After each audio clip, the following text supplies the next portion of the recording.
Muchas gracias, Diana. Muchas gracias al doctor Saquicela. Queremos dar paso ya al doctor Andrés Segovia, funcionario técnico de AME, quien continuará con esta capacitación sobre la introducción a la práctica parlamentaria en los GAT municipales. Doctor, por favor, si puede usted habilitar su micrófono. Muchas gracias. Buenas tardes con todos, con todas, señores alcaldes, alcaldesas, señores consejeros, consejeras, así como a los secretarios de las autoridades. Es un gusto para mí poder participar en este curso de capacitación. Estoy muy complacido de dar inicio a esta primera ronda de capacitaciones en el ámbito parlamentario. Mi nombre es Andrés Segovia, soy abogado, tengo algunas especializaciones en el tema parlamentario y quiero compartir con ustedes, las personas que nos atienden, todo un poquito la experiencia de la práctica parlamentaria para mejorar el trabajo legislativo de los gobiernos autónomos descentralizados. Con unos antecedentes, primero decirles que esta primera sesión es introductoria. El objetivo es que ustedes puedan entender de manera muy general cuál es el sentido de la práctica parlamentaria dentro de la legislación en los gobiernos autónomos descentralizados.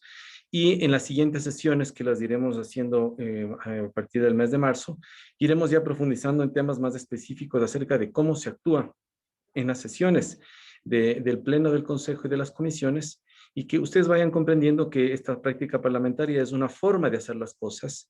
Históricamente todos los órganos colegiados tienen este tipo de actividades, y ese es el sentido de esta capacitación, que ustedes puedan en esta parte introductoria ver cuál es el sentido de la práctica parlamentaria, y en las siguientes sesiones iremos profundizando. Estoy al final presto a poder escucharles si tienen dudas o inquietudes. Quizá no todos los temas que ustedes tengan lo podemos abordar en esta reunión, pero seguramente yo recogeré sus inquietudes y esto permitirá que en el futuro podamos absorber sus inquietudes. Bien, solo me voy a permitir hacer una pequeña presentación, compartir la presentación. Si por favor me confirman si se ve. Sí, doctor, si lo estamos viendo, si le pone en pantalla completa, le agradecería mejor. Excelente, este momento. Gracias. Veamos qué pasa aquí, un segundo nada más. Ya, muy bien. Bien, vamos a empezar. Tenemos unos 40, 45 minutos y podemos escucharles después a ustedes. Lo que vamos a hablar sobre las prácticas parlamentarias o reglas de orden. Vamos a ir a través de los conceptos que voy a compartir con ustedes, que ustedes puedan visualizar algunas disposiciones que desde el punto de vista normativo les permitirá a ustedes llevar de mejor manera las sesiones del Pleno y poder trabajar y cumplir los objetivos para los cuales ustedes fueron creados. En primero, vale la pena decir cuáles son las funciones de los gobiernos autónomos institucionales, gobiernos autónomos centralizados.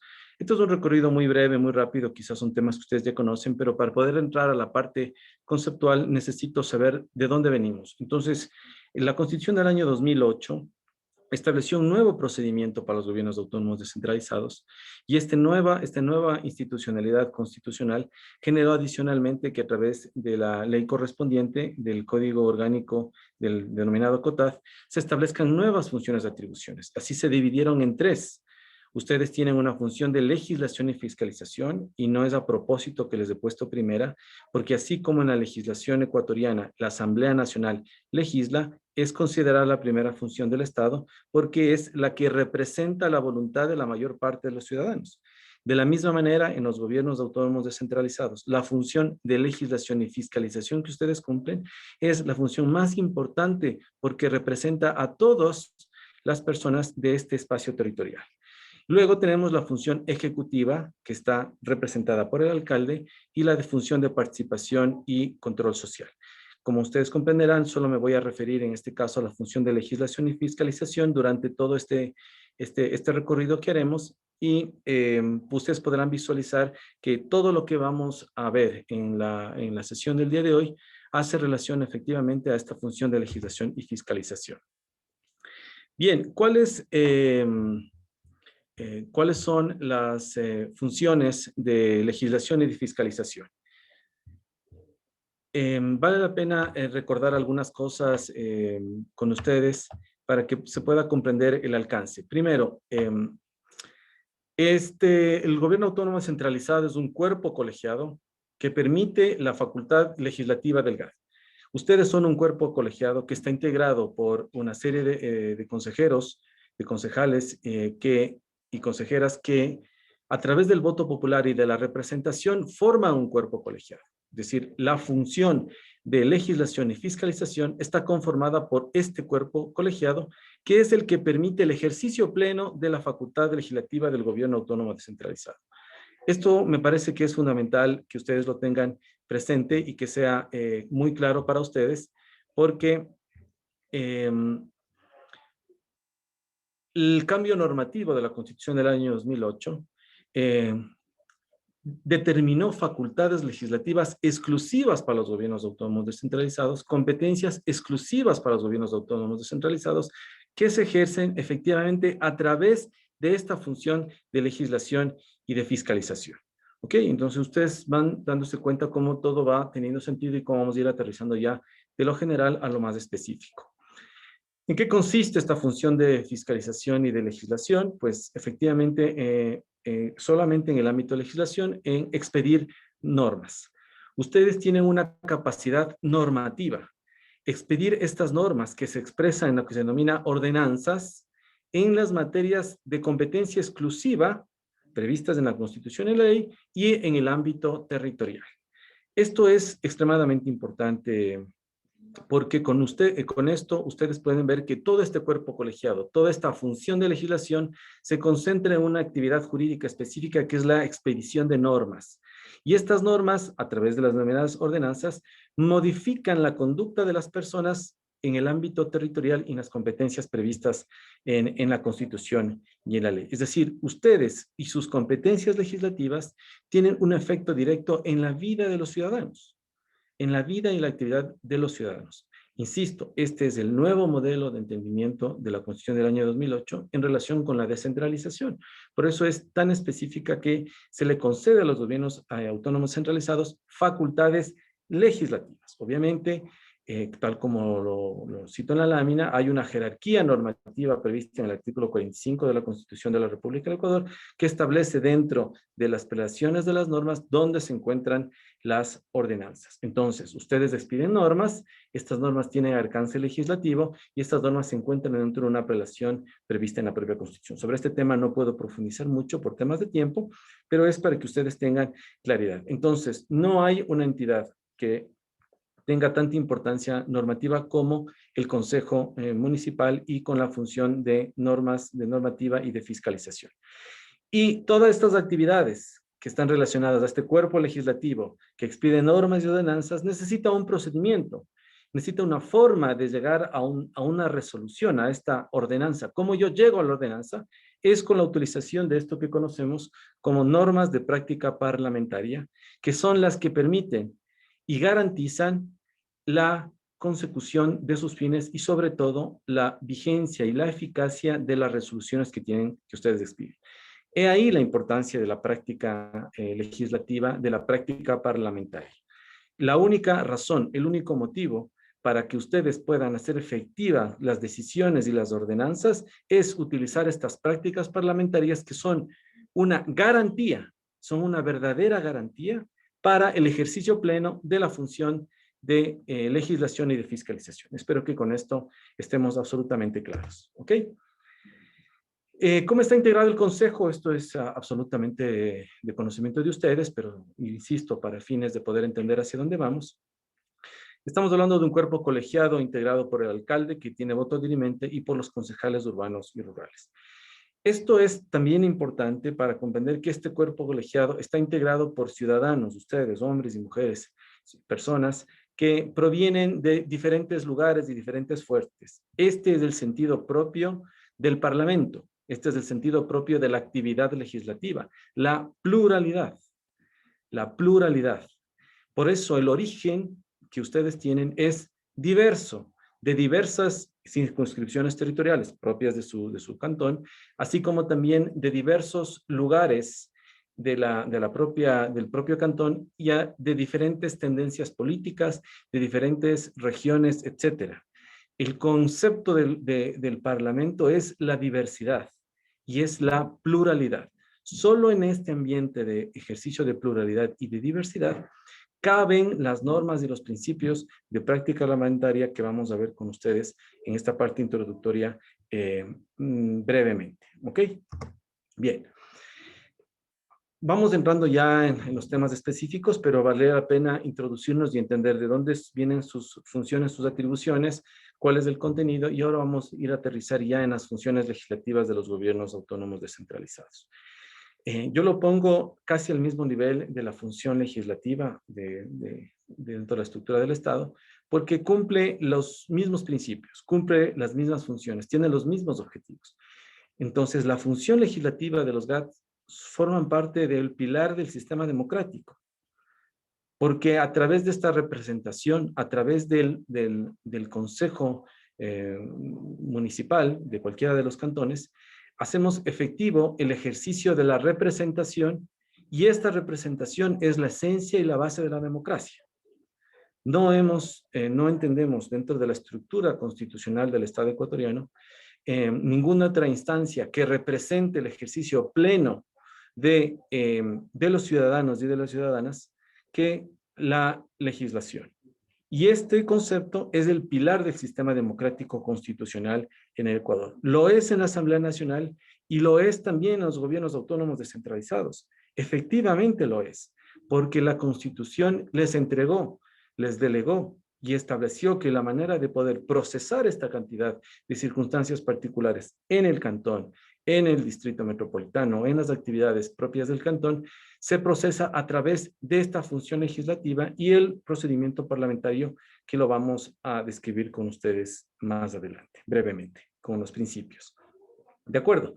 Entonces, para poder sostener este pilar del sistema democrático y esta función legislativa y hacer ejercicio pleno de la representación de los ciudadanos, los parlamentos, los seres humanos, hemos diseñado un procedimiento para poder ponernos de acuerdo. Y no hemos diseñado otra mejor forma, que es la deliberación. La deliberación como procedimiento para la toma de decisiones. No hemos encontrado todavía los seres humanos otra manera de ponernos de acuerdo más que sentarnos, escucharnos, valorar el pensamiento del otro y buscar a través de este ejercicio deliberativo, eso es muy importante, deliberativo, la solución de los problemas de los ciudadanos a quienes nosotros representamos, en este caso ustedes, para el ejercicio pleno. Entonces, yo creo que de esta manera se cierra muy bien el círculo y se entiende claramente que no hay función legislativa de los GATS sin representación plena y sin deliberación. No hacerlo sería vulnerar los principios básicos del sistema democrático. Por eso, a mi entender, le he puesto este razonamiento para que ustedes puedan tener presente y tener muy claro en su labor legislativa que ustedes están haciendo ejercicio pleno de su representación, están convirtiendo a su actividad en el pilar del sistema democrático y están utilizando la deliberación como procedimiento para la toma de decisiones. No hay otra manera de entender el procedimiento parlamentario en este país, y que históricamente todas las instituciones públicas y privadas que tienen un cuerpo colegiado tienen que utilizar un procedimiento para ponerse de acuerdo. En la actividad que uno realiza, incluso en un conjunto, tiene que haber un procedimiento para tomar las decisiones. En un cuerpo colegiado privado, no se diga en un cuerpo colegiado público como el suyo, con la importancia que tiene, con las competencias que tiene, necesitamos que el procedimiento, que no es un fin en sí mismo, es un medio, pero es un medio eficaz para el cumplimiento de estos objetivos. Bien, por eso he insistido que el concepto de la deliberación, este concepto de democracia deliberativa, filosóficamente hablando, filosofía política es tan importante, es que nos permite reconocer que la sociedad y el Estado ve como único mecanismo para poder solucionar conflictos la deliberación. Y la deliberación es este ejercicio para arribar a una decisión. Creo que esto es muy importante que lo tengan presentes. El objetivo de este cuerpo colegiado es solucionar un problema. Entonces, los seres humanos tenemos millones de formas de solucionar los problemas, pero hemos encontrado en la deliberación de estos grupos diversos que provienen de diversas fuerzas políticas de diversos lugares, como el método más efectivo, más adecuado de llegar a solucionar los problemas. ¿A través de qué? De una resolución. Para ello, analizamos los hechos, revisamos los hechos, analizamos exhaustivamente las circunstancias y contraponemos y valoramos los puntos de vista de otros para poder llegar a una solución. Esta es la base y la esencia de la práctica parlamentaria, que a su vez es la base de la función de legislación y que es, por supuesto, como lo acabo de ratificar hace un minuto, el pilar del ordenamiento jurídico en el Ecuador. ¿Ok? La deliberación es el mecanismo y el medio para llegar a cumplir este objetivo. Bien, vamos entonces ahora a ver cuáles son los principios de la práctica parlamentaria. Voy a hacer una revisión muy rápida, muy breve, no puedo profundizar, insisto, por temas de tiempo, pero esto también es fundamental para que ustedes puedan comprender lo que en práctica parlamentaria lo hemos definido como los principios. Los principios necesariamente requieren, dentro de la práctica parlamentaria, la confrontación y la contraposición de ideas. Es imposible que en un grupo humano no existan posiciones diferentes. Es más bien lo deseable. Es más bien lo deseable. Lo deseable es que seamos capaces de que como seres humanos podamos escuchar al otro, entender sus razones, valorarlas y poder llegar a una conclusión que sea razonable para todos los que estamos. Insisto, el concepto y la base del ejercicio de la práctica parlamentaria es la pluralidad y por tanto implica a su vez tolerancia. Es decir, si yo formo parte de un cuerpo colegiado, tengo que estar predispuesto, tengo que estar muy claro en que mi posición, por más legítima, valiosa y sustentada que sea, el momento en que está puesta a consideración podrá ser analizada y revisada por otras personas que tienen otra posición, otra visión, y este es un ejercicio de tolerancia. No hay manera de entender el concepto de práctica parlamentaria si no es la contraposición de ideas. Hay ahí la riqueza más bien de la práctica parlamentaria de este ejercicio. Estos principios, este principio es esto, ¿no? La contraposición de ideas. Si no puedo imaginar una asamblea o un grupo en donde solamente hable una persona y solamente esa persona tenga derecho a decir su posición y nadie más. Eso es imposible. Segundo, todos estos sectores deben tener garantizada su posibilidad de expresión y participación en las tomas de decisiones. Este es un principio fundamental.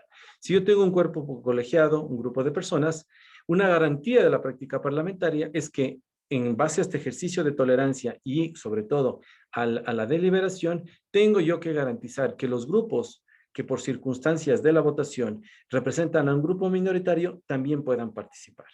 Este es un principio de práctica parlamentaria. En un cuerpo colegiado, las personas que tienen una representación minoritaria también tienen el derecho a participar en la toma de esa decisión. ¿Por qué? Porque el concepto de práctica parlamentaria nos permite darle legitimidad a la resolución. Si una resolución cuenta con todas las personas, esto tiene legitimidad normativa y legal. ¿Ok? Tercero, deben causarse todo este proceso hacia una resolución final. Y aquí, este quizá es el punto más medular. Cuando un cuerpo colegiado, utilizando como herramienta la práctica parlamentaria, decide tratar un tema, tiene que llegar a una resolución final. El objetivo del trabajo del gobierno autónomo descentralizado es participar en una resolución, es llegar a una resolución. ¿Y cómo yo llego a esta resolución? Luego de que abrimos el debate y vamos a explicar brevemente, y lo haremos en el transcurso del mes de marzo, las razones y las formas en las que vamos a deliberar, solamente podemos llegar a esta resolución final a través de tres formas. No hemos, los seres humanos, todavía encontrado ninguna otra. La primera es el consenso. Luego del debate, luego de escucharnos entre todos, luego de permitir que todos hablen, las minorías y los grupos mayoritarios, podemos llegar a un consenso. Y el consenso es el ejercicio en donde todos nos hemos puesto de acuerdo de manera unánime para resolver el problema. Esto es lo ideal. Esto es lo deseable. No siempre sucede, efectivamente no sucede, pero dentro de la práctica parlamentaria existe la posibilidad de tener consenso. Es decir, todos los que hemos actuado decimos algo, contribuimos a la resolución del problema y en consenso votamos de manera unitaria. ¿Es posible esto? Perfectamente posible. Es real de la práctica parlamentaria. Segundo, si no hay consenso, es decir, si no hemos logrado que el debate pueda convencernos a todos de que la fórmula que yo propongo para resolver este problema es esta adecuada, más las observaciones que han incorporado los demás eh, actores, la siguiente es la negociación. Y la negociación, por favor, no, esta palabra quizá está un poco venida menos porque suena la negociación como un acto ilegítimo o ilícito en donde las personas son capaces de proponer cualquier tipo de forma de solución. No, la negociación como una práctica legítima en que los actores se sientan, valoran sus posiciones, valoran qué es lo que pueden aceptar y qué es lo que no pueden aceptar para llegar a una resolución final como la manera más adecuada de resolución de los conflictos y sobre todo para una resolución final. Entonces, este es el ejercicio de la negociación. Me siento, converso, planteo mis puntos y logro una forma de llegar a un consenso. Y la tercera, que es la que ustedes más conocen, la que ustedes la practican todo el tiempo, es la votación. Si no hemos logrado el consenso o la negociación, la persona que dirige esta sesión lo que hará es poner a consideración de todos ustedes la votación. Y la votación es la que definirá si la proposición que se ha hecho tiene votos a favor o tiene votos en contra. Esto a veces la gente lo cuestiona mucho, lo dice, pero no hay otra manera. Pero no nos olvidemos, hemos pasado del consenso a la negociación y a la votación.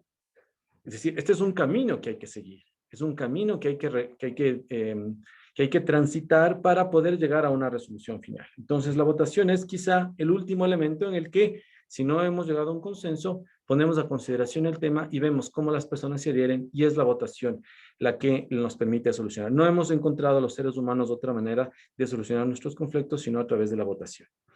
Sí, y hay que decir que este proceso a veces a muchas personas les parece engorroso, les parece lento, les parece molestoso, incluso algunos piensan que es innecesario, pero como he ratificado, por eso empecé por ahí, no existe sociedad organizada en el mundo que no utilice este procedimiento para reconocer, para solucionar sus conflictos.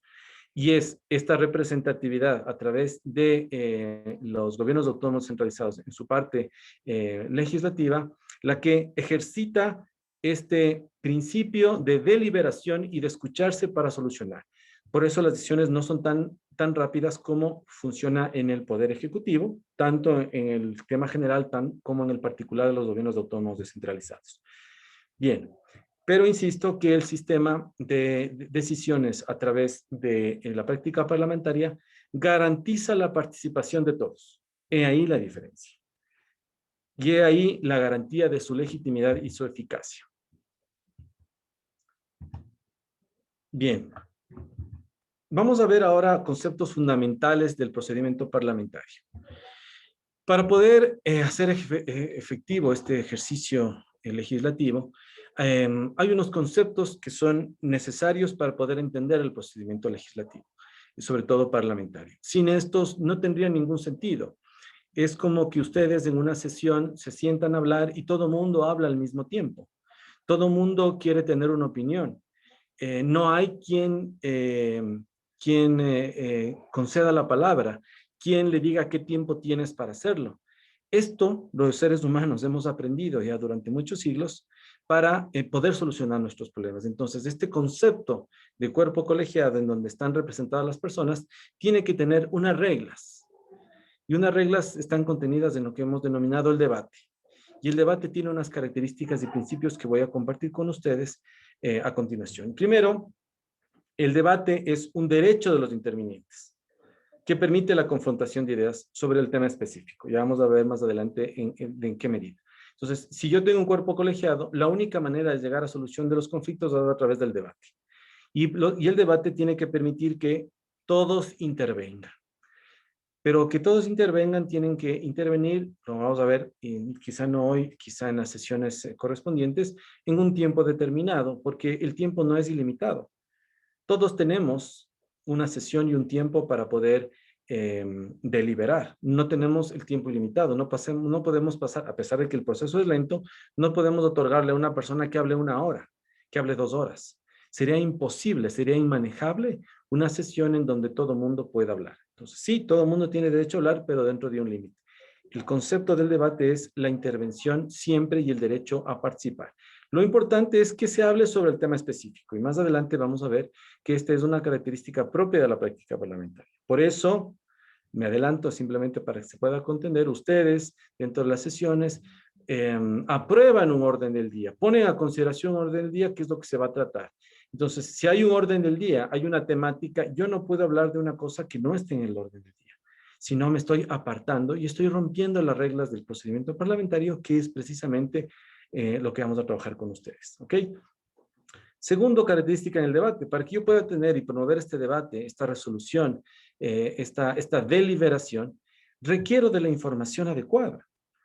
Es fundamental, es importante, y en los documentos que he podido revisar, donde al menos el COTAD establece que no se podrá tratar un tema siempre, solo se podrá tratar un tema siempre que tenga la información técnica adecuada y sea utilizada de manera oportuna. Entonces, si yo entiendo que la riqueza de este espacio es el debate y el debate se produce entre dos personas, el debate también tiene que estar fundamentado en información. Si no tenemos información adecuada, si no tenemos información sobre todo oportuna para poder tomar una decisión, es difícil, es menos probable que podamos utilizar este ejercicio deliberativo para confrontar las ideas, para poder llegar a una solución que sea razonable, que es lo que esperan nuestros mandantes. Por eso decimos, se requiere información técnica, pero no solo de información técnica, sino que sea oportuna, porque me dicen, sí, la información llegó y está disponible en este momento, pero no puedo leerme 50 hojas en 10 minutos, es difícil.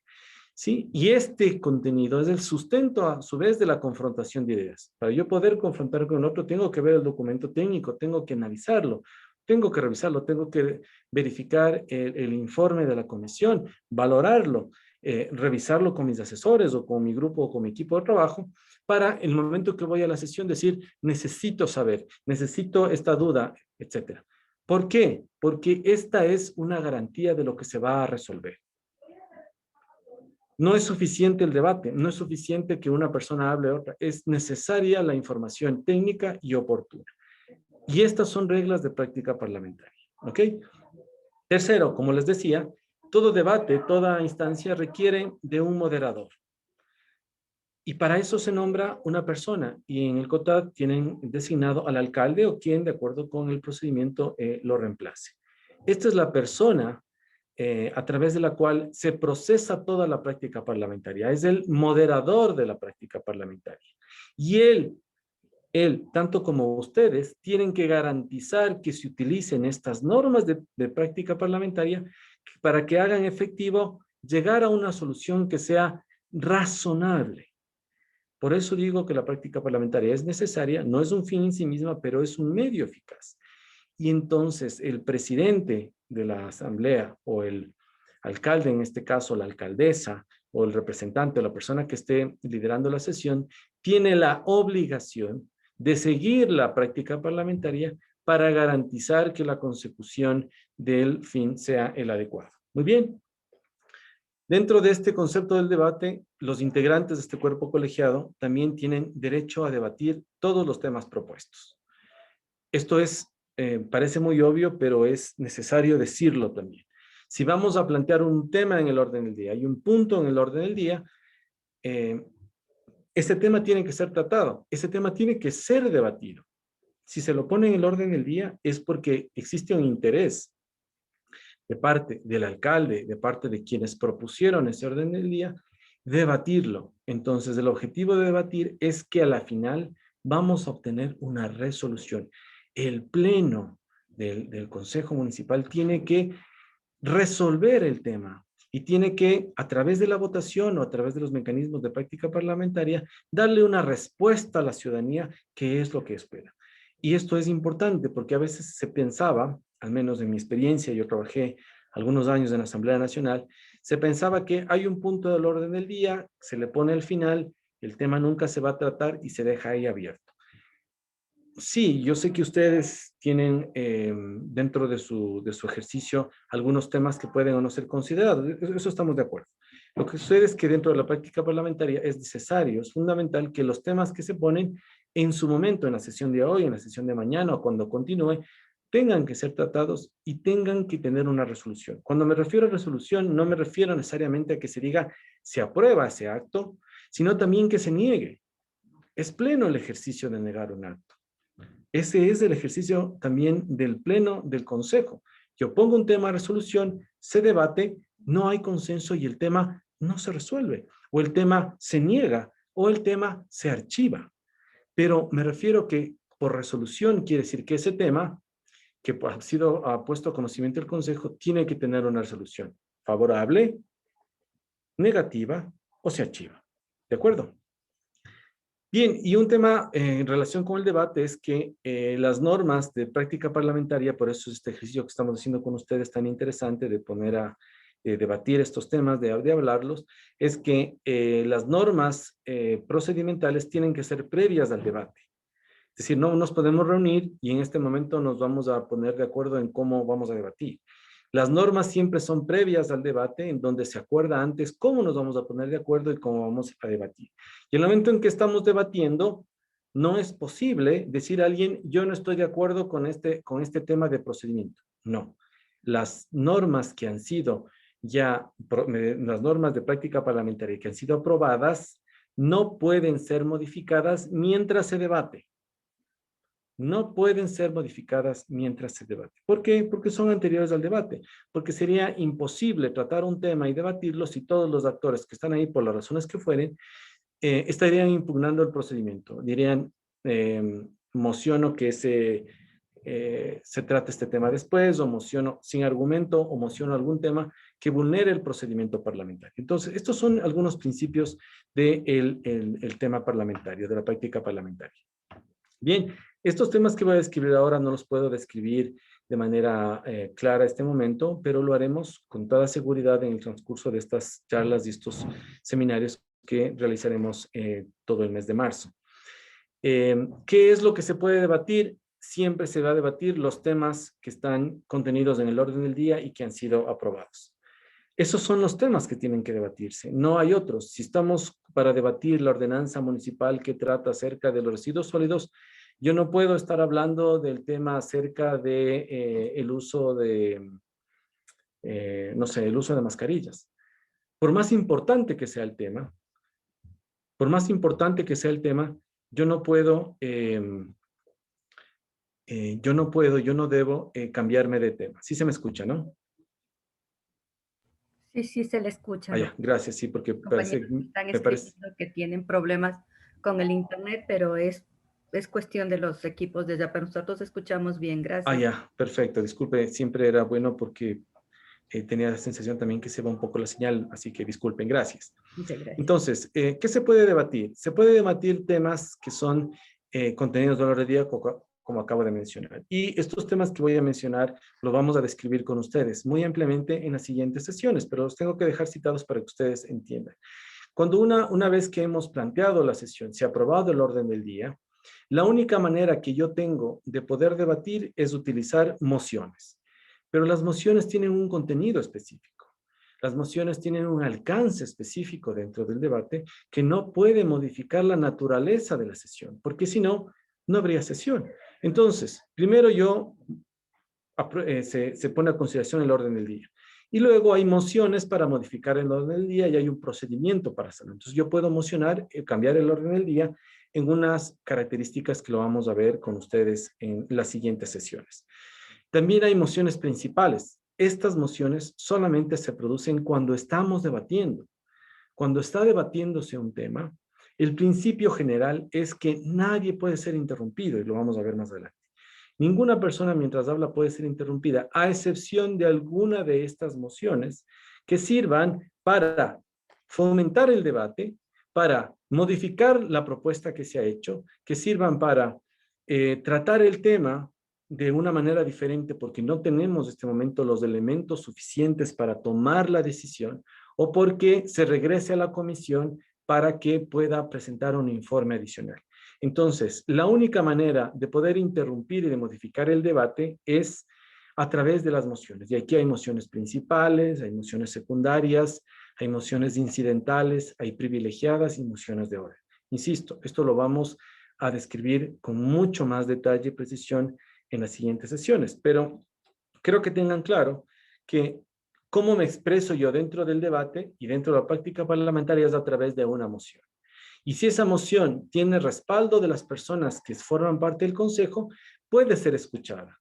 Si esa moción no tiene respaldo, insisto, basada en las normas de práctica parlamentaria, basadas en la deliberación, entonces esa moción no puede ser conocida. Y otras, para que ustedes puedan entender, mociones de orden. Una moción de orden es la que cuando alguien está interviniendo o se le pide algo al presidente dentro de la intervención, se pide un punto de orden porque la persona está hablando de un tema que no consta en el orden del día. Entonces es una moción de orden.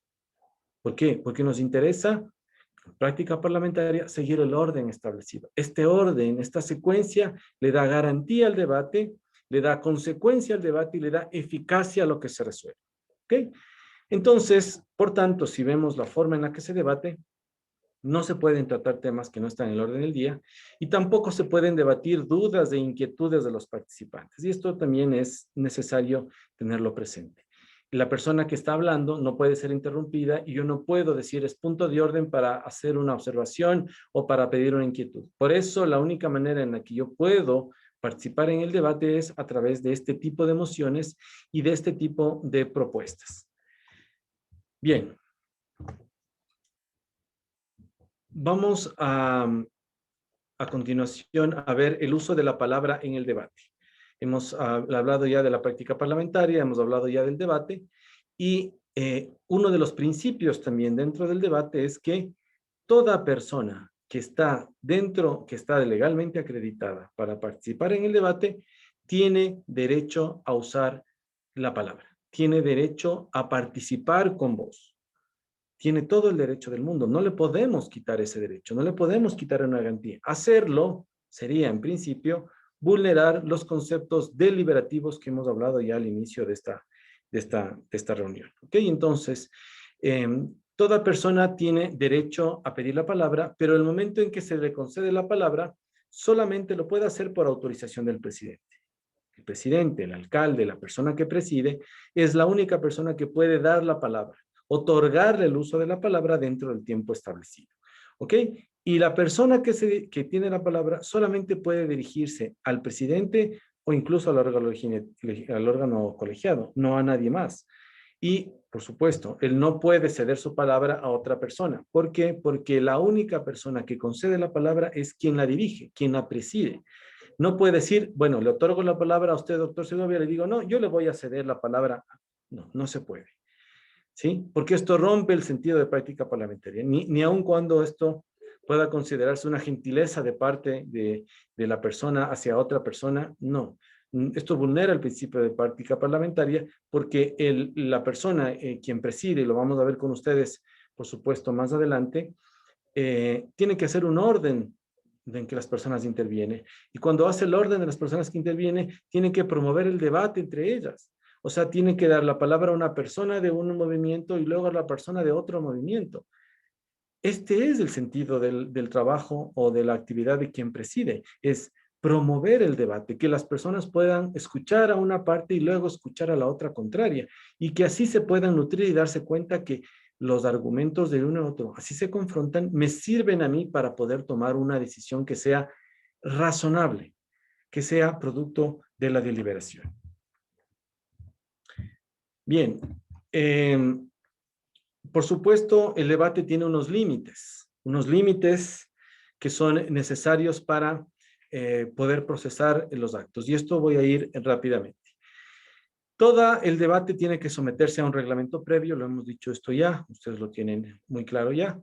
No hay manera de iniciar una sesión si no hay un procedimiento aprobado anteriormente, que es lo que AME requiere y desea ahora, es otorgarles o permitirles un procedimiento parlamentario que lo podemos trabajar y debatir con ustedes. Por supuesto que solo se debaten los temas previstos en el orden del día.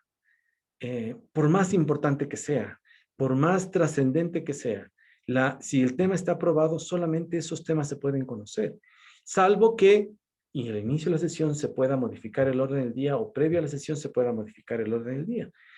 Estas son las condiciones y las reglas para poder llegar a la consecución y la resolución de un acto legislativo de un gobierno autónomo descentralizado.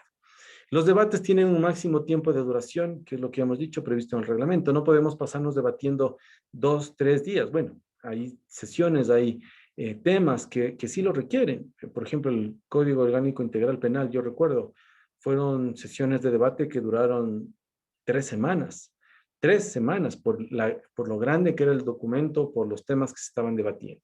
Entonces, sí es posible, pero hay que lograr que la persona que interviene tiene que ser concisa, tiene que ser precisa, tiene que hacer un ejercicio pleno de poder expresar de la manera más clara sus observaciones para lograr el objetivo de la parte resolutiva.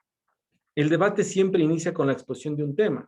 Alguien tiene que proponer el tema. En el caso de la Asamblea Nacional, el presidente de la comisión exponía el tema del proyecto de ley, él hacía la exposición, luego el tema termina siempre con una votación y con el anuncio de los resultados. Esto es de manera muy general.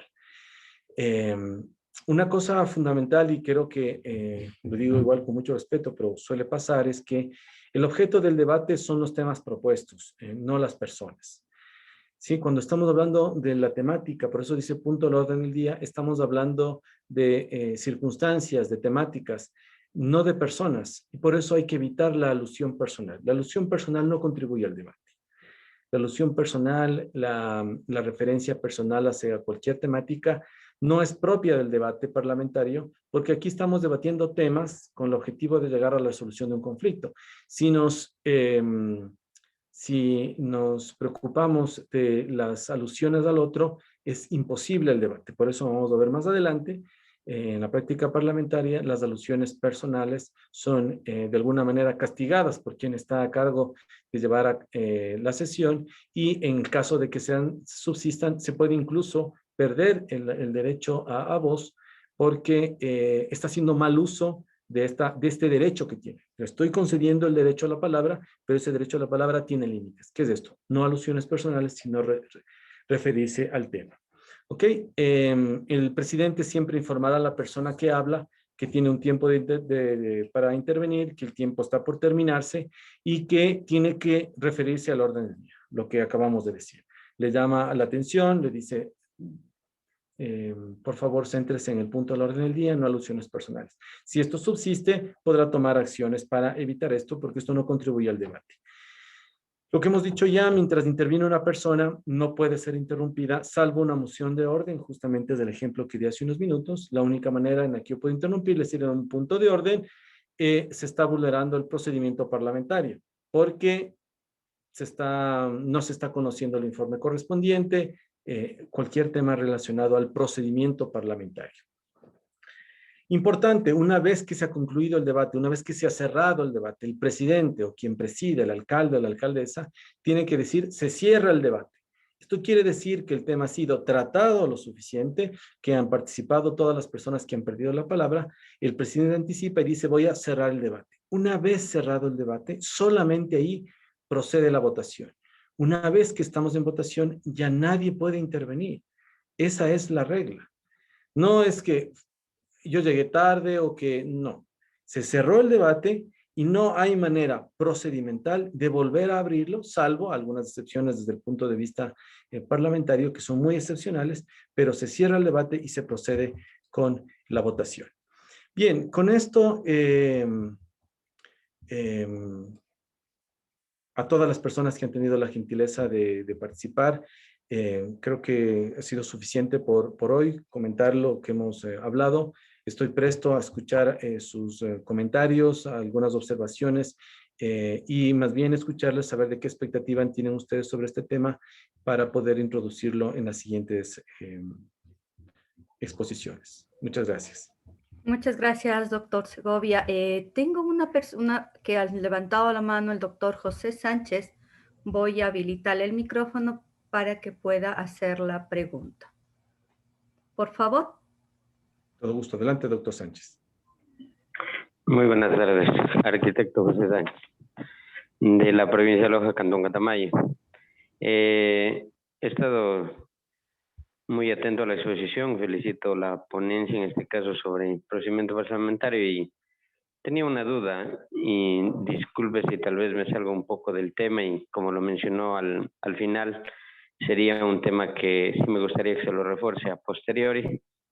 El tema es que cuando se pone, en este caso, a conocimiento del Consejo y ahí vamos a hacer referencia al procedimiento parlamentario, cuando en el COTAD nos establece claramente que solo es conocimiento, en este caso de un tema de declaratoria de utilidad pública, que justamente se lo puso en mi consejo al cual soy parte, se puso el conocimiento, pero en este caso lo que se daba a conocer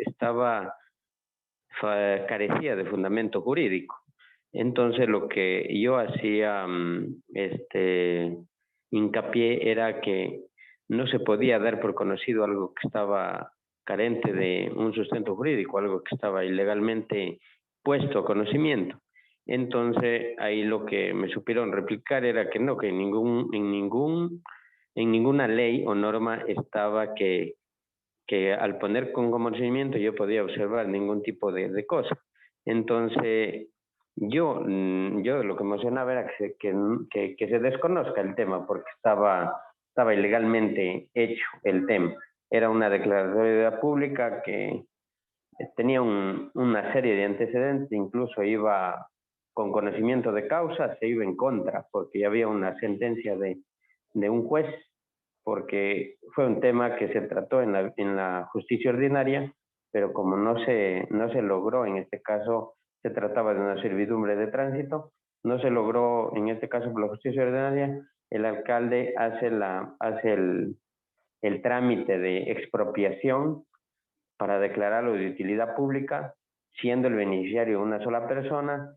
Entonces todo eso se debatió, todo eso yo di a conocer dentro de lo que estábamos debatiendo, pero sin lugar a duda, pues como se hace mayoría en el Consejo, dijeron que no era competencia nuestra y se dio por conocido en este tema el punto. No sé si me refuerza en algo sobre mi pregunta. Sí, muchísimas gracias por su gentil pregunta, señor Sánchez. Le agradezco, muy importante, porque de estos temas son los que hay que hablar. Primero, me permito hacer unos antecedentes para entender. Las actividades que realiza el Consejo Municipal y a través del Pleno son aquellas que tiene competencia previstas en el Código, en el COTAD y en la Constitución, ¿correcto? Entonces, lo que sí me llama la atención es que realmente debía conocer el Consejo un tema que era simplemente de conocimiento. ¿Había otra instancia que podía conocer este tema o que podía resolver esta temática que no sea el Pleno del Consejo? En esto hay que tener mucho cuidado y en esto me parece que es muy importante la pregunta. El tiempo podamos trabajar en un proyecto, una propuesta de práctica parlamentaria para que ustedes puedan darse cuenta que, como les he explicado, los temas que puede conocer el Consejo son los que tiene de competencia. No lo podemos conocer todo. El Consejo no puede conocer los temas que no le corresponden, porque si no estuviera rompiendo las mismas normas de práctica parlamentaria. Entonces, ¿puedo poner a consideración del Consejo un tema que no tiene competencia? No, no lo puede conocer, porque estaría incurriendo en una ilegalidad o una inconstitucionalidad. Entonces, este será mi primer planteamiento general. Si el Pleno conoce un tema que es o no es de su competencia. Si no es un tema de competencia, por supuesto que cabe una de las mociones que vamos a compartir con ustedes en las siguientes reuniones, que hace relación a que el tema no puede ser tratado porque no es competencia del Pleno. Ese tema es competencia del señor alcalde o de la señora alcaldesa dentro del área del Ejecutivo. Esas competencias específicas son del alcalde. No podemos invadir las competencias de unos y otros. Creo que ese principio me parece fundamental.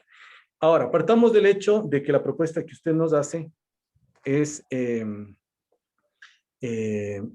forma parte de las competencias del Consejo. Partemos de ese hecho. Partemos de la premisa de que efectivamente era una competencia del Pleno del Consejo, fue a conocer. Entonces, la pregunta es, ¿existía en ese momento suficientes elementos para tomar esa decisión o no había? Por eso ahí se puede mocionar que regrese a la comisión correspondiente para que pueda tramitar o pueda complementar el tema. Esa sería una segunda opción.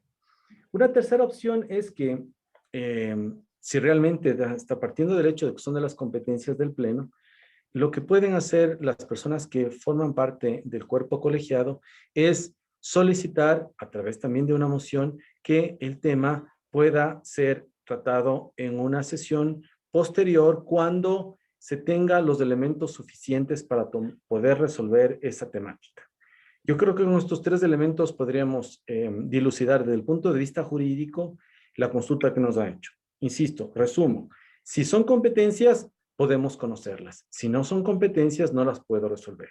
Segunda, si ya se debatió el tema y si es mi competencia, tengo algunas opciones a través de la moción para que regrese a una comisión o para que se puedan dar elementos adicionales. Lo que es importante, que lo que les acabo de mencionar es que el Pleno resuelve algo, insisto, resuelve devolver a la comisión, resuelve pedir que se den más elementos, resuelve que no es este tema competencia del Pleno.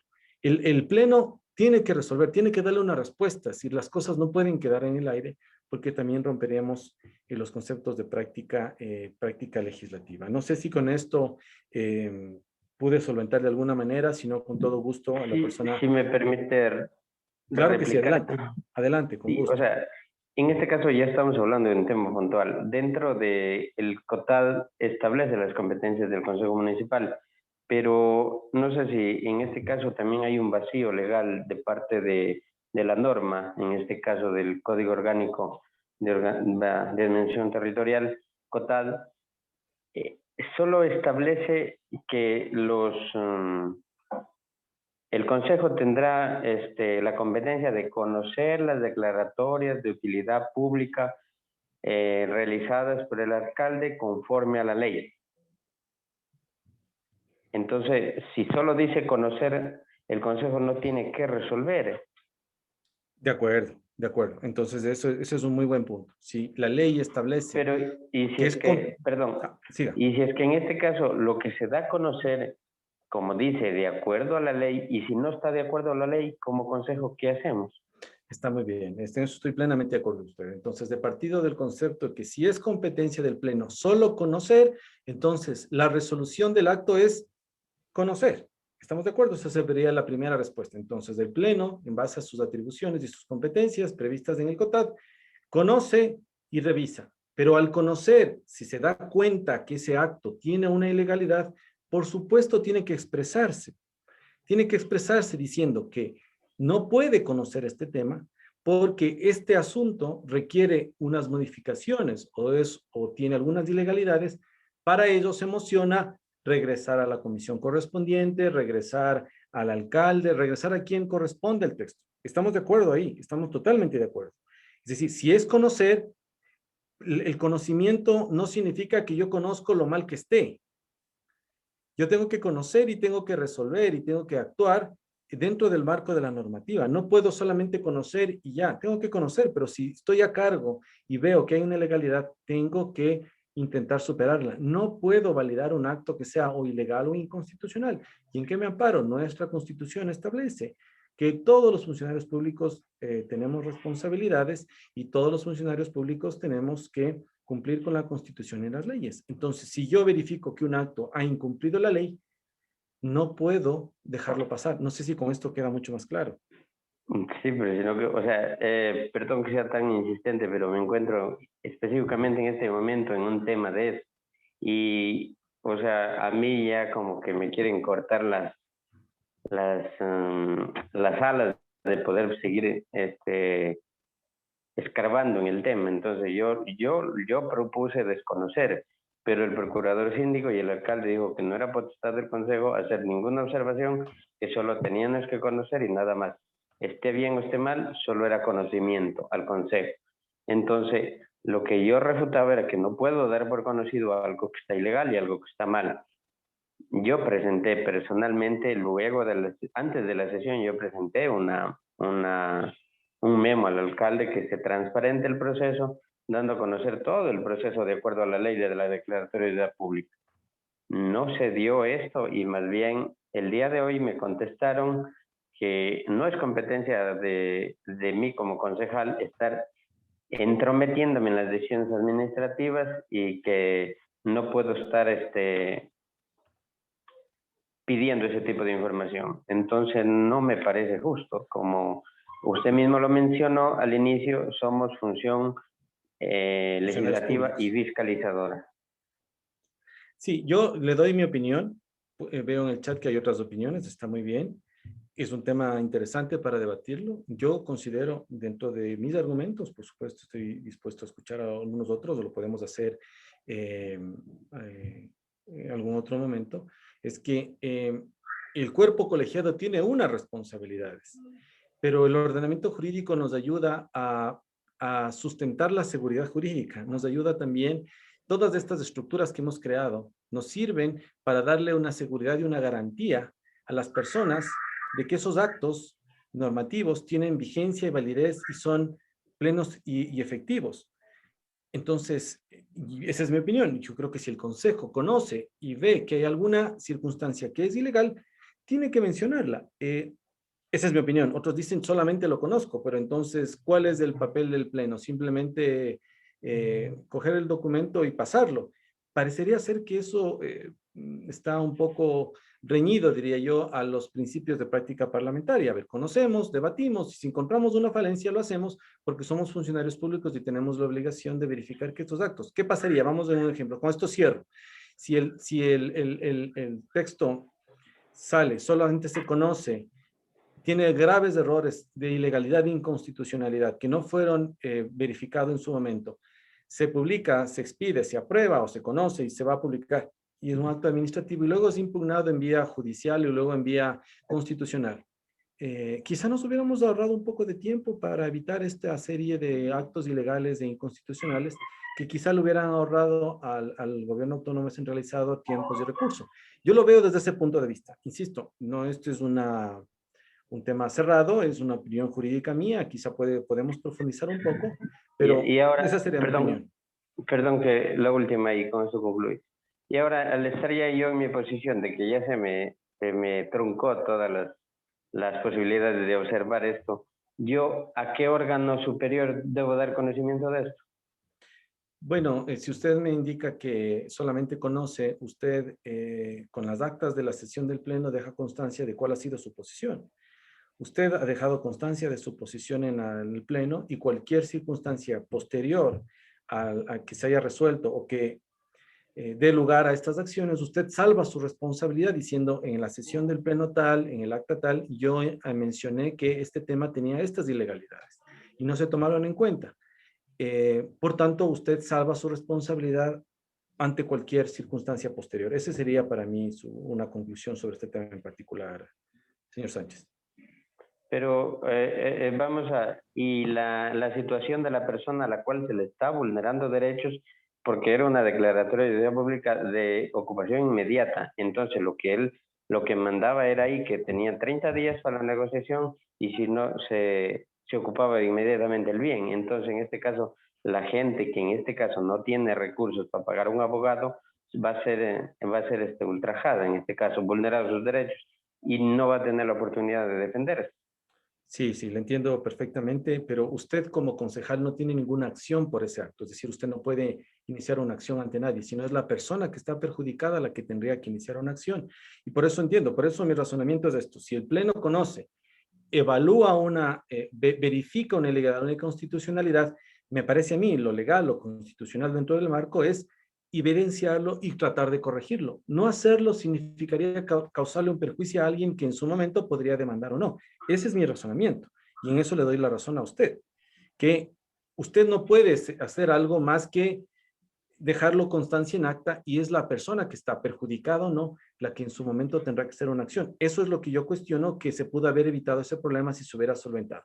Solo cierro con esto que me parece muy interesante su consulta. En esta propuesta de práctica parlamentaria que les daremos llegar, a ustedes de ahí podrán encontrar, y este es un buen tema que lo voy a tomar en consideración, aquellos temas de competencia del Pleno, en donde se conozca qué tratamiento deberían darse o qué procedimiento debería hacer para que ustedes puedan, de alguna manera, dentro del trámite del procedimiento parlamentario, pedir que se revise alguna temática en relación a este tema para que el Pleno lo conozca y lo decida. ¿Le parece bien? Voy a tomar nota de su observación para incorporarlo en la propuesta de ordenanza. ¿De acuerdo?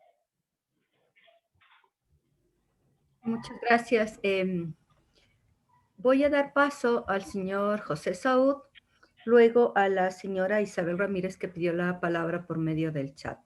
Luego, sí, está después el señor John Tello, Adrián, Juan Carlos Espinales y el doctor Daniel Montoya, que están levantadas las manos. Sí, por favor. Los que sí les pido es ser un poco más puntuales para poder solventar todas las preguntas. Por favor, señor Saúd, habilite su micrófono. Muy buenas tardes. Muchas gracias nuevamente, Andrés. Un afectuoso saludo, poder verte a los tiempos.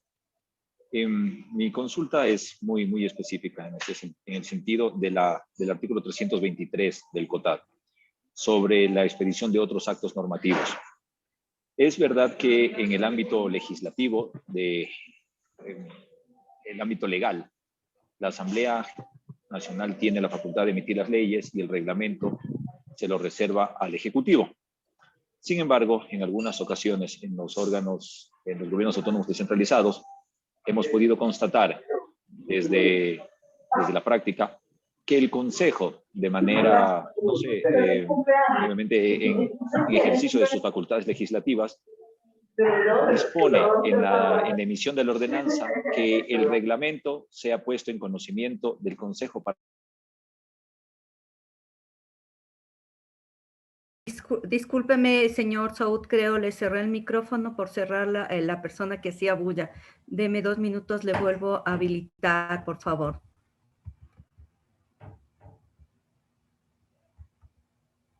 Por favor, intente en este momento habilitarle nuevamente. Gracias. Ya, muchísimas gracias. Bueno, no sé hasta qué me escucharon, pero me refería a la facultad que tienen los consejos cantonales, obviamente en su ámbito de legislación, establecer dentro de la misma ordenanza, en ocasiones, se guardan para ellos, para el consejo, la facultad de aprobar un reglamento cuando es necesario para el ejercicio de una ordenanza.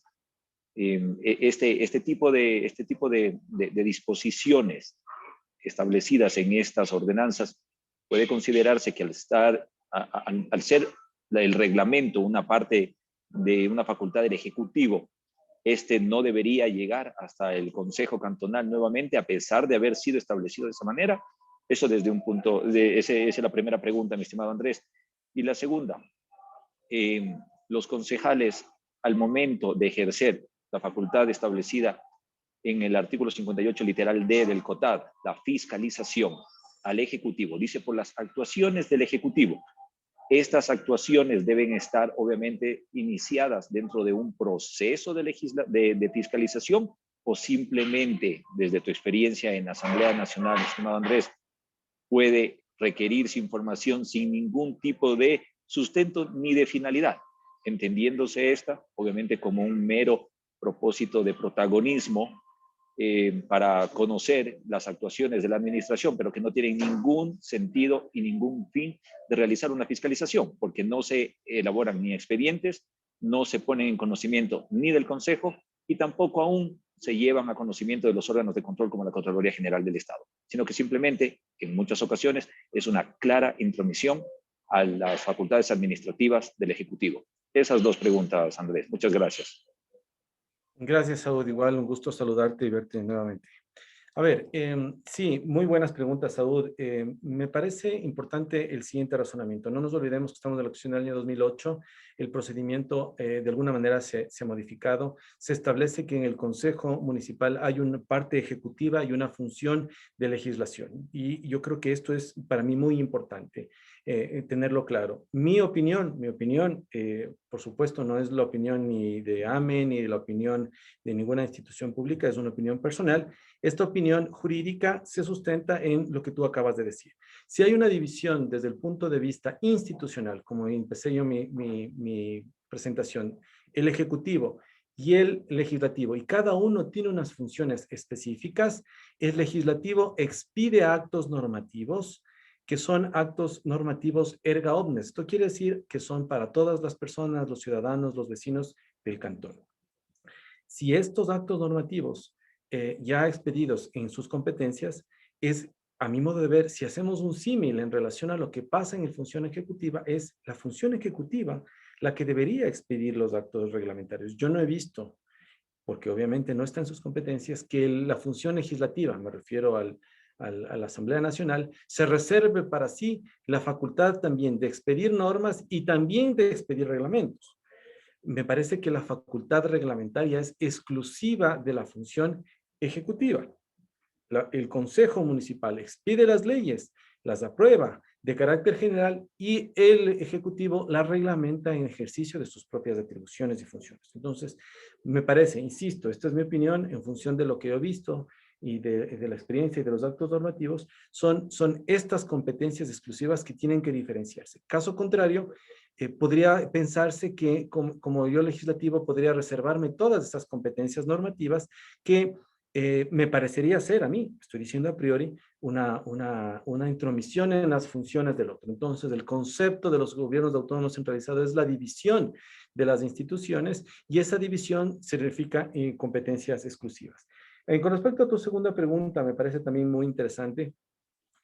Ciertamente el concepto es práctica legislativa, pero acojo tu consulta porque una de ellas es la función de fiscalización y claro, de eso también podemos hablar más adelante en el texto, es que así como la función de legislar a través de la práctica parlamentaria está normada, la función de fiscalizar también habrá que normarla. Me parece que eso es fundamental en los cantones.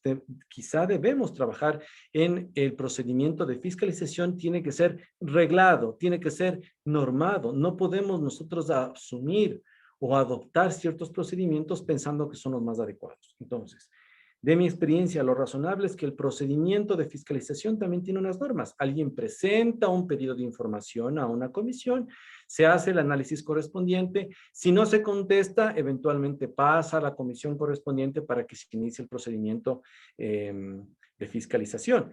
Si no es así, si se responde, se valora, se analiza, se le da el derecho a la defensa a la persona, la comisión valora y luego de eso y solo después de eso se sube a otra instancia. Entonces, mi respuesta sería, José, en este tema en particular, es que si hay una ausencia de norma en relación al tema de las competencias de fiscalización, hay que normarlas y el procedimiento tiene que estar reglado, tiene que estar muy claro en qué condiciones yo puedo iniciar la fiscalización y en qué condiciones no, quién puede fiscalizar y quién no, y en qué condiciones, en qué tiempos la comisión conoce, la comisión resuelve y pasa al pleno y se resuelve con qué tipo de votación. Yo creo que ese es un tema también importante que me dejas de tarea, José, para incorporarlo en esta propuesta de ordenanza, para modelar el proceso de fiscalización que es una de las atribuciones legislativas de los consejos municipales. No sé si con esto cierro la pregunta.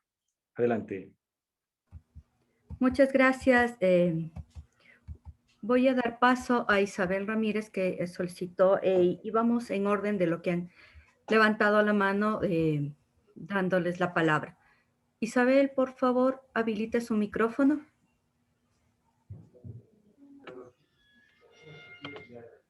Buenas tardes con todos y cada uno de los presentes. Muchísimas gracias a AME por este taller virtual a fin de ayudar al Consejo Municipal en la resolución de su tratamiento a través de las sesiones que tiene el Consejo Municipal en el ámbito legislativo y de fiscalización. Mi pregunta es concreta. En el tema, cuando se incorporan puntos adicionales al orden del día, Es una facultad permitida a través del artículo 318 del COTAD. Más sin embargo, esto no les da tiempo a los señores miembros del Consejo Municipal para analizar, para inteligenciarse en estos temas que los ponen a última hora a través de cambio de orden del día. Muchas gracias, excelente pregunta.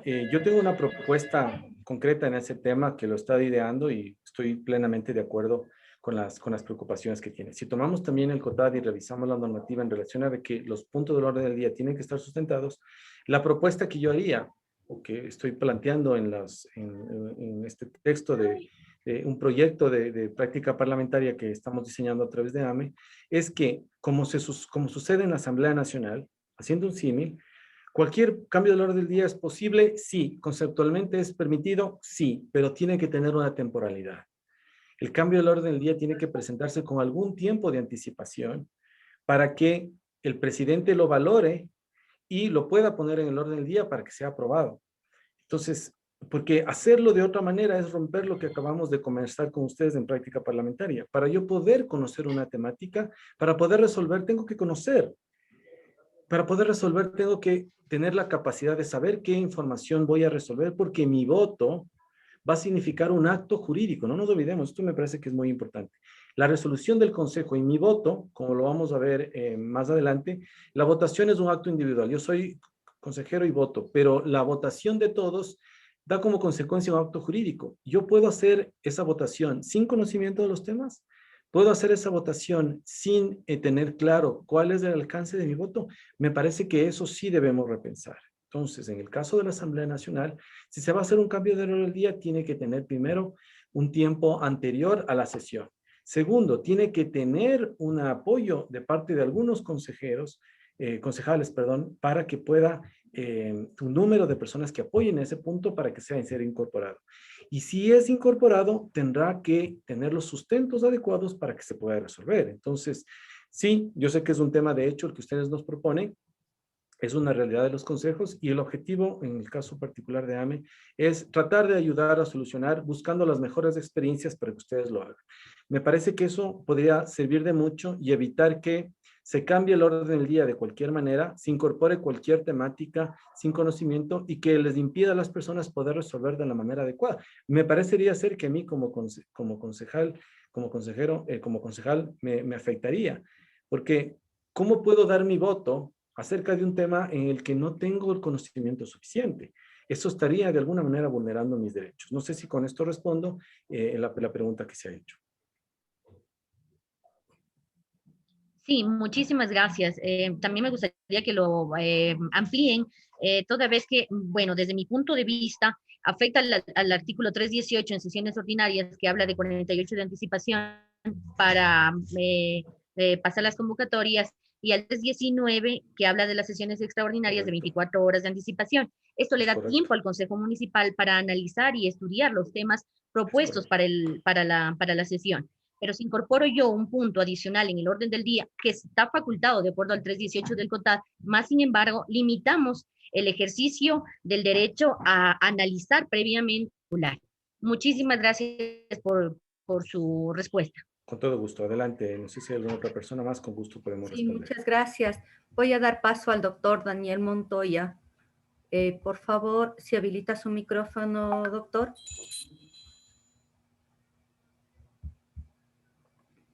Bueno, buenas tardes, muchísimas gracias, me parece muy interesante. Quiero empezar felicitando al AME, agradeciendo estas conferencias que realmente nos alimentan y nos enriquecen en nuestros conocimientos a los síndicos. Yo soy procurador síndico del GAD Municipal de Loreto.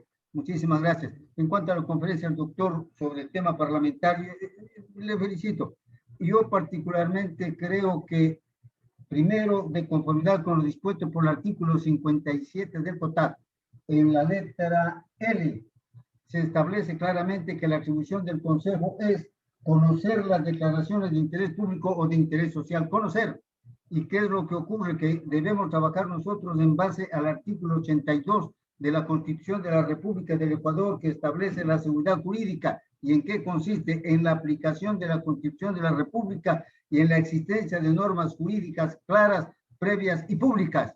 Y al decir esto, debo decirle que este COTAD, esta norma que yo acabo de indicar, es una norma jurídica clara previa antes de que el Consejo tome la resolución, y que en derecho público, de conformidad con lo dispuesto por el artículo 226 de la Constitución de la República, los servidores públicos no debemos sino hacer única y exclusivamente lo que la ley permite, lo que está establecido en la ley, de tal suerte que para resolver el tema de que si tiene o no facultad para conocer este tema, simple y llanamente hay que acogerse a lo dispuesto literalmente por el tema del COTAC en el artículo 57, letra L, que dice que el Consejo tiene facultad para conocer y nada más.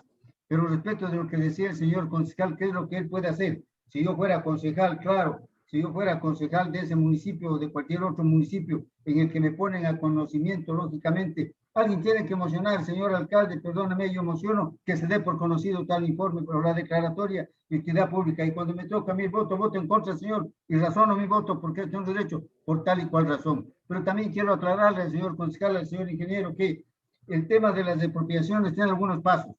Primero, lógicamente, existe el anuncio del proyecto cuando se trata de obras públicas. Ese es el primer gran paso. Cuando usted ya tiene el anuncio del proyecto, pasamos al segundo gran paso, que es la declaratoria de utilidad pública. Y ahí sí, señor doctor y compañeros, como dice la ley, tenemos 30 días para entrar a una negociación. Pero no es que el afectado, o digamos el municipio en este caso, puede ocupar de inmediato el terreno. No es así. Tenemos nosotros que regirnos a lo que dispone el artículo 58.1 de la Ley Orgánica del Sistema Nacional de Contratación Pública, que señala lo siguiente en la parte pertinente: para que proceda a la ocupación inmediata, se debe realizar el pago previo o la consignación en caso de no existir acuerdo. Si no hay ninguna de las dos, entonces vamos al tercer gran paso, que es la declaratoria de expropiación, de tal manera que este no es un tema tan sencillo ni tampoco para poner nervioso al afectado que va a ser expropiado, porque si yo soy el afectado, digo, muy bien, señores, usted me paga lo que dice la ley y dentro de los 30 días tengo para pedir que se me pague el 10% más. Y si el municipio no quiere, o yo también como afectado no quiero, simplemente demándeme, señor. Entonces es un proceso, y cuando usted recién va al juzgado, en este caso al Tribunal de lo Contencioso Administrativo, y el delegado municipal consigna la plata, después de que yo verifique que a través del banco respectivo se hizo la consignación y yo he cobrado, solo ahí puede ocupar. De tal manera que la cosa no es tan sencilla de que ya se declaró de utilidad pública. Le falta el último paso, que es la declaratoria de expropiación. Y reiterando mi modesta opinión, distinguido doctor, yo creo que hay que aplicar la ley en el estricto sentido y tal como dice en forma literal, el artículo 57, letra E, letra J, yo como concejal puedo, digamos, el momento en que se pida la aprobación de esta para que se dé por conocido esta declaratoria de utilidad pública, yo concejal digo, señor alcalde, dispénseme, yo por tales razones, faltando en tal ley, simplemente voto en contra de que se dé porque desconocido. Entonces ahí, como concejal, estoy salvando mi voto. Muchísimas gracias, señor doctor y compañeros. Muy bien, doctor. Sí, sí, valoro su intervención y obviamente es un tema de opinión y está muy bien. No tengo nada más que acotar y le agradezco más bien por su gentileza. No sé si alguien más tiene... Sí, muchas gracias. Voy a dar paso a Luis Belepucha, por favor. Por favor, si puede habilitar su micrófono. Muy buenas tardes, señores del AME. Muy agradecido por esta capacitación. Soy concejal del Gobierno Autónomo Descentralizado del Cantón Chilla, en la provincia del Oro. Tengo una inquietud, por favor. Cuando uno se presenta la moción, nuestro señor alcalde, pues en este sentido, en la parte personal, siempre nos dice, hay una segunda moción siempre y cuando no sea estrictamente opuesta a la primera. Como ejemplo práctico, vamos a decir, si un primer concejal, alguien presentó una moción y dice la pared tiene que ser negra, la siguiente moción tiene que, según el señor alcalde, pues debe ser, o debe decir, esta pared debe ser blanca. No puede haber una moción en la que se diga la pared puede ser gris. No sé si me pueden despejar esa duda, por favor. Sí, sí, así es. Gracias. Bueno, es un tema que el ratifico lo vamos a ver más adelante con mucho más detalle. Lo que sí le puedo adelantar es que efectivamente hay unos tipos de mociones que hay que regular, que hay que reglamentar y que creo que en los gobiernos autónomos descentralizados quizá no está muy claro. Pero si efectivamente hay una moción principal, solo para cerrar lo que usted me... Hay una moción principal que pone a consideración un tema por primera vez, ¿ok? La moción secundaria, en cambio, es esta moción que pretende modificar la principal o complementar la principal, ¿sí? Y tiene que ponerse a consideración del Pleno. Entonces, no es que tiene que estar en contra, sino que una moción puede ser sobre una temática, la segunda moción puede complementar la segunda moción, puede significar modificar la segunda moción o también otra temática. Entonces, si la primera moción no tiene el apoyo suficiente, solamente ahí, una vez que se ha votado, se deja de lado esta moción y se pasa a conocer la siguiente moción, pero siempre y cuando la persona que propuso la siguiente moción no haya aceptado o no haya permitido que se modifique su moción. Entonces, creería ahí que me parece que falta un poquito de precisión. Vamos a trabajar en ese tema, señor Belepucha, no tenga usted duda que vamos a trabajar en estos temas para que ustedes puedan tener claridad y puedan utilizar estas herramientas de práctica parlamentaria de la mejor manera. Las mociones sirven para ayudar al debate, para promover el debate. No para impedirlo, sino para que la gente se dé cuenta de que si hay una temática y hay que modificar el tema, se presenta una moción y se van modificando en función de cómo se vayan aprobando. No sé si con esto, yo sé que puedo ampliarle un poquito más, pero me atrevería a decirle esto de primera mano, señor Belepucha. Gracias. Muchas gracias. Ahora voy a dar paso al señor Manuel Elías Palate Criollo, por favor, que habilite su micrófono. Muy buenas tardes, compañeros. Les saluda Manuel Palate Criollo, concejal de la ciudad de Ambato o del cantón Ambato. Voy a ser puntual en las preguntas. Respecto del conocimiento. La norma del 57L dice conocimiento en caso de expropiación, solo por dar un ejemplo. Hay otras que también dicen conocimiento. Para mí el conocimiento únicamente es escuchar a los concejales y no someter a ninguna votación, porque muchas veces hemos operado si está a favor o en contra. Si es solamente en conocimiento, nadie podría lanzar una moción para rechazar o aprobar. Simplemente conoceríamos y continúa el trámite. Esa es mi pregunta, la 1. Tenemos que sufragar, tenemos que votar. Para mí no debemos nada que votar, ni ir en contra, porque está diciendo claramente, solo en conocimiento. Y la segunda, respecto de la fiscalización. A nivel nacional, a nivel del seno del Consejo de todo el Ecuador, nos faltan normas específicas de la fiscalización. Estamos en deuda en este trabajo. Me propondría que AME, por favor, elabore un instrumento legal que la misma servirá para todo el país, porque en cada seno del Consejo la fiscalización no la estamos realizando. Y además de eso, nosotros, del momento que iniciamos una fiscalización, no sirve para nada, por cuanto se viene Contraloría y todo el trabajo ha quedado en el aire. Y tercera, una yapita más, por favor, si será factible.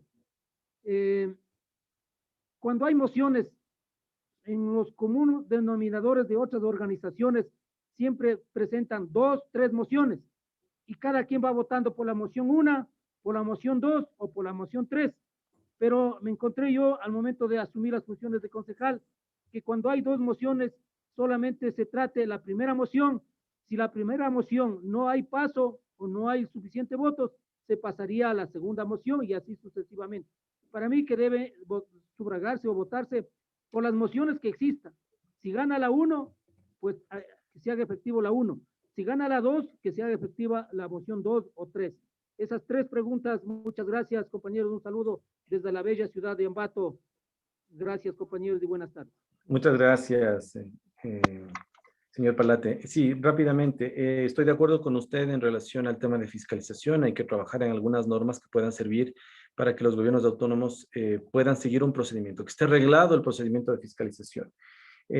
Sobre el tema del artículo 57 del Código de letra L, a mí me parece que es un tema interesantísimo para poder discutirlo, podemos tener algunas opiniones, podemos tener algún razonamiento jurídico que lo podamos ampliar. Yo puedo, para la siguiente reunión que tengamos, podamos ampliar un poquito este tema. Mi razonamiento es que, sin perjuicio de que diga conocimiento, es que si es solo conocimiento, significa que yo no tengo ninguna facultad para poder modificar o hacer un cambio.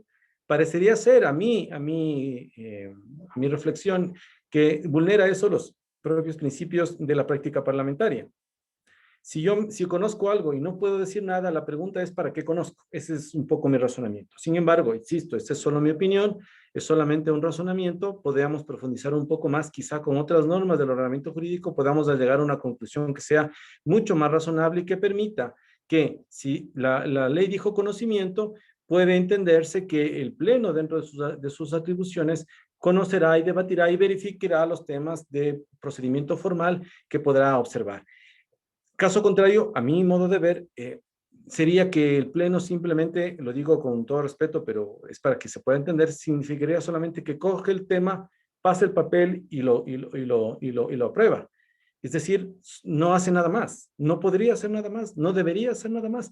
Ese es un tema de discusión que me parece importante. Y el tema de las mociones, insisto, más adelante vamos a trabajar en las mociones, pero lo que usted establece es efectivamente así, no es del procedimiento adecuado. Se presenta una moción, si esa moción tiene respaldo, tiene que votarse. Si alguien quiere modificar la primera moción, entonces el que propuso la primera moción tiene que aceptar la modificación y se vota la moción modificada. Sin embargo, si hay una moción, lo que hay que es, si no ha sido modificada, ver si no tiene votos. Si no, pasamos a la segunda moción y, como usted dice, eventualmente, si hay otra tercera moción que no se refiere a la segunda ni a la tercera, tendrá que ser votada. Entonces, de ese procedimiento parlamentario tenemos que hablar, sobre ese procedimiento parlamentario tenemos que trabajar, porque me parece que ahí hay algunas circunstancias que quizá por un poquito de precisión no se están aplicando de manera adecuada. No sé si con esto respondo, señor Palate. Buenas tardes. Gracias, doctor. Voy a dar paso a Paulina Araujo. Creo que por tiempo vamos a contestar 2 preguntas más, nada más. Por favor, 1000 disculpas. Paulina, por favor, habilite su micrófono. No. Ahí. Sí, okay. Ahí me escuchan. Buenas tardes. Sí, le escuchamos. Gracias. Adelante. Estimado Andrés y a todos los compañeros concejales que estamos en esta charla, en este conversatorio, muy buenas tardes. Les saluda Paulina Araujo, yo soy la vicealcaldesa del Cantón San Pedro de Pelileo. Primero quiero enfatizar brevemente en el tema de la normativa que debemos tener todos los cantones cuando hablamos de procesos y para normar los procesos de fiscalización. La verdad, cuando nosotros como concejales normamos, no nos estamos inventando el agua tibia. Son normativas que vienen concatenadas con la Constitución de la República, con la Ley de Participación Ciudadana y Control Social y con otras normativas. Entonces, es importante que AME sí analice y debata algunos temas de los procesos de fiscalización que muchas de las veces la mayoría de concejales no los llevamos de forma óptima y de forma apropiada y nos hemos vuelto simplemente en juzgadores y no en propositores del verdadero cambio que necesitan las municipalidades. Recordemos que nosotros como gobiernos autónomos tenemos algo muy particular que es nuestra autonomía y que por nuestra autonomía nosotros en realidad podemos hacer cosas positivas por el territorio. Entonces, en vista y en función de todas estas cosas que hemos analizado y que incluso tenemos un chat, las vicealcaldesas y algunas concejales mujeres del cantón, trabajamos en el tema de cuando estuvimos en pandemia, trabajamos en una normativa sobre procesos de fiscalización. Se presentó en algunos cantones que lamentablemente hubo compañeros concejales que no acogieron esta normativa. En el caso de Pelileo particularmente, se está analizando en la Comisión de Legislación y Fiscalización y eso ya es un avance. Esta normativa de los procesos de fiscalización en realidad tiene que ser muy bien pulida y muy bien analizada y necesitamos el apoyo de AME. Ese sí es un sentir, yo creo que de la mayoría de compañeros concejales que estamos aquí. Primer punto. Y segundo punto que quería yo comentar brevemente es cuando el Ejecutivo presenta un punto en el orden del día y no es resuelto de forma apropiada, ya que carece de informes técnicos o de informes jurídicos, este punto del orden del día debe ser regresado al mismo ejecutivo que presentó, sea una dirección cualquier tipo de dirección o se debe pasar a una comisión. Ese hemos tenido el sentir en algunos puntos del orden del día que lamentablemente no han podido ser sustentados y que nos hemos involucrado los concejales y hemos querido pues aportar de parte de nuestras comisiones. Ejemplo, un procedimiento de la Dirección de Planificación no estuvo bien sustentado, se pasa a la Comisión de Planificación. Estamos haciendo eso en nuestro territorio. No sé si tal vez estamos incumpliendo en la normativa o la comisión sí podría realizar esto. Esa sería mi pregunta y mi acotación sobre el tema de la ordenanza de fiscalización. Muchísimas gracias. Excelente, muchas gracias. Sobre el primer punto, estamos de acuerdo, lo proponemos a las autoridades para trabajar en el tema de fiscalización. Sobre lo segundo, me parece muy importante que el proceso parlamentario establece que cuando se pone a consideración del Pleno alguna temática, tiene que provenir de alguien, como decíamos en práctica parlamentaria. Alguien tuvo que haber en su momento puesto a consideración del Pleno ese tema. Si es del Ejecutivo, si es del Ejecutivo o alguna dirección del Ejecutivo, entonces lo que se debe resolver es regresar ante la entidad que generó ese acto. ¿Me explico? Entonces, esto es importante entender. Si la comisión X es la que propuso la temática, se conoció y luego del debate nos damos cuenta que hay temas que corregir, hay pedir un informe técnico ampliatorio, etcétera, tiene que regresar a la misma comisión de origen. No sé si con esto respondo. Es decir, que el tema tiene que ir hacia el lugar en donde se originó en su inicio. Si usted me dice que es un tema de planificación y planificación presentó, o por supuesto, si el Ejecutivo dice, no especifica qué lo hizo, pues se regresa al Ejecutivo para que él a su vez entregue a la comisión correspondiente. Entonces, el tema es que el Pleno tiene plenas facultades y las mociones que vamos a ver con ustedes más adelante establecen precisamente, yo puedo mocionar que el tema, no tenemos elementos suficientes para tratarnos, nos hace falta más temáticas, regrese al lugar en donde provino. Si es al Ejecutivo, si es a la comisión correspondiente. Con esto espero haber resuelto su duda. Muchas gracias, doctor. Voy a dar paso al señor Juan Carlos Espinales, que está de momento levantando la mano. Por favor, si puede habilitar su micrófono. Sí, buenas tardes. Apáguesela ya. Gracias, felicitaciones por este espacio que nos permite a los participantes de los gobiernos autónomos descentralizados a poder discernir muchas inquietudes. En lo principal, doctor, las inquietudes que se han basado sobre las actuaciones del Consejo, por favor que lo apague. Son muy claras. La disposición del 56 del COTAG establece en su literal L, pues solo para dejarlo claro, el tema del conocimiento. Pero la versatilidad que tiene en la proposición de los puntos del orden del día al momento de su redacción son muy claras. El Consejo tiene la facultad de conocer y también de resolver. Recordemos que dentro de esas facultades, en su literal T, faculta a conocer y resolver los temas que se han puesto en su conocimiento por parte del alcalde al Consejo. Entra en el ámbito de conocimiento literal L, que es el tema de la expropiación, que es lo que ha venido tratándose. De lo que estuve escuchando, mi punto de consulta, doctor, es por el orden de la secuencia que se da en las sesiones de Consejo y que se ha venido como una problemática pública que se ha escuchado ya en varios municipales sobre estas reiteradas faltas de quórum o de la toma de decisiones al momento de que se interviene en el punto. Mi inquietud es la siguiente. El artículo 318 establece en su inciso segundo que una vez instalada la sesión se aprobará el orden del día. Por concepción, aprobar el orden del día es poner en conocimiento, ¿no?, de que se encuentra el quórum como punto previo para la instalación de la misma y conocimiento del orden del día. Se conoce el orden del día, se conocen los puntos del orden del día, pero ¿qué pasa? Se presenta este síndrome de que al momento de entrar en un punto de controversia, por oportunidad o por situaciones, los señores concejales pues optan por levantarse o retirarse. Mi inquietud es, al momento de yo conocer el orden del día, conocer, instalar la sesión con el quórum correspondiente, el 320 es muy clara para la toma de decisiones. Al momento de participar en esto, ya el consejo y los miembros como tal tienen su conocimiento de este orden del día y los puntos que se van a tratar.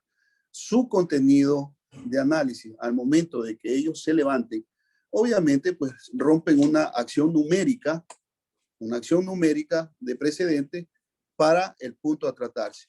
Pero el quórum se estableció al momento de inicio o se requiere normalmente de la presencia de todo su conglomerado, sus componentes como tal, para que se siga manteniendo esta sindéresis de quórum. Esa es mi inquietud, doctor.